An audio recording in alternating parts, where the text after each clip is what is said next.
I will first of all quickly thank you all for having me here and having allowed me to be part of the project in Dakar. So what I would like to speak about is of an alternative between catching up and invention.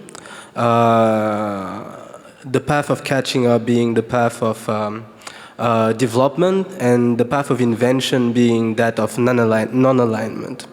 So when you go through the numbers today, you can clearly see that the continent, including a city like Dakar, has become a space of large digital technologies deployment and practices. Most people, even those with the lowest income, own devices through which they can access the internet and run applications, which more and more they do. In a city like Dakar, you have businesses revolving around consumption of digital devices and network access at every street corner. Social media, internet services, connected objects are realities that are lived on a daily basis by more and more people. On this subject, like on many others, the continent is, I would say, quite banal, to quote Jean-François Bayard, the French political scientist.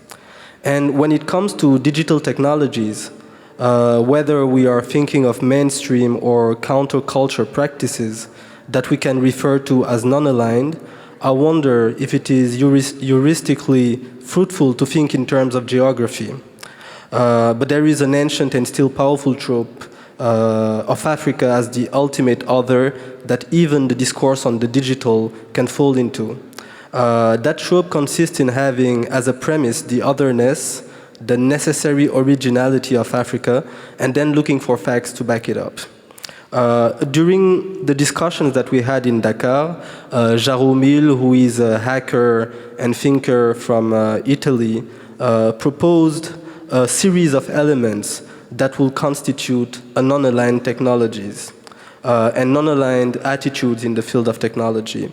And those are openness, collaboration, unboxing, making sense of, tweaking, and really owning the technological objects.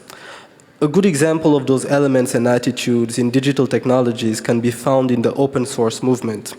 I tend to agree with that. Non-alignment in the digital field is to be found there, in those deterritorialized communities of software engineers, thinkers, and hackers that invest time and resources in building non-proprietary hardware and software, but also in formulating ethical rules. What I would like to do is fit this conversation on digital non-alignment in post-colonial history at large, and by so doing, point to that to which it is opposed, which I think is the hegemonic idea of development, or in other words, the project of catching up. Non-alignment is, of course, a political stance of independence from both the capitalist and the socialist world, but it also pointed to a direction, a path of political, philosophical, and epistemological invention. It was the idea that there might be more to the human trajectory than what Western modernity has produced. So I would like to rely on Frantz Fanon, who, in the conclusion of his famous work, The Wretched of the Earth, wrote the following. Let us not pay tribute to Europe by creating states, institutions, and societies which draw their inspiration from her. Humanity is waiting for something other from us than such an imitation, which will be almost an obscene caricature. If we want to turn Africa into a new Europe and America into a new Europe, then let us leave the destiny of our countries to Europeans. They will know how to do it better than the most gifted among us.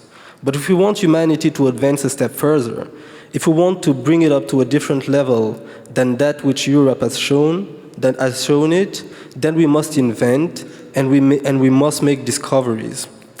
And when Fanon writes this, decolonization is becoming a reality in most parts of Africa.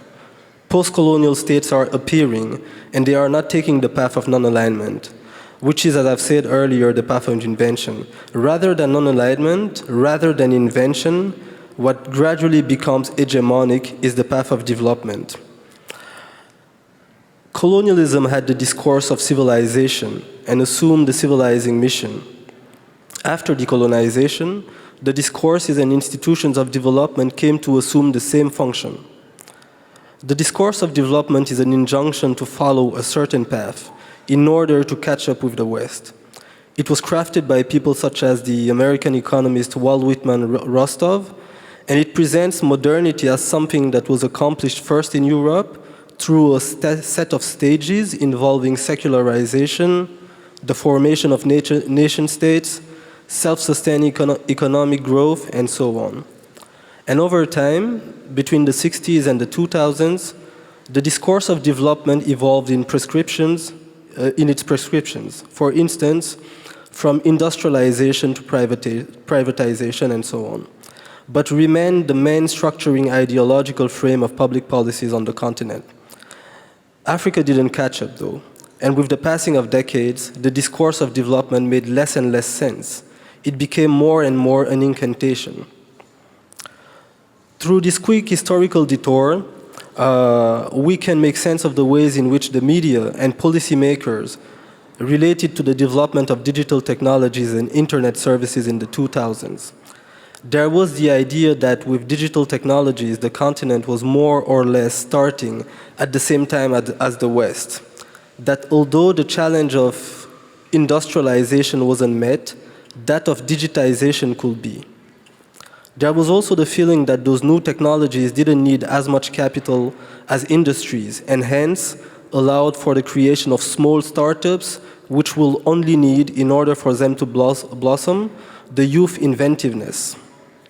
In short, it was a renewal of the concern to develop, of the concern to catch up with the West and eventually get ahead in the path it has already traced.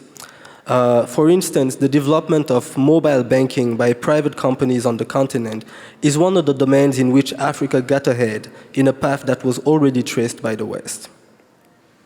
What I've just discussed is that which is hegemonic. Non-alignment, invention, do exist though on the continent. And I think that initiatives such as Kurtiosan, WeLab, the Agbobloshi Makerspace platform, spaces that pushes for democratization, wider and deeper appropriation of technologies are examples of non-alignment taking place on the continent. Those initiatives, though, we must say, remains, if we consider scale, isolated islands in a sea of hegemonic developmentalism, just like in the rest of the world, actually. In conclusion, I would say that Africa is as much a part of the becoming digital of the world as any other place in the world. That the GAFAs, Google, Amazon, Facebook's, and Apple's algorithms are more and more familiar with the African subject, that they are tracking his and her movements in the cyberspace, monetizing it. What is yet to be accomplished, and what I think is necessary, is working towards a greater familiarity of Africans with those digital technologies that are proliferating in their environments. Thank you.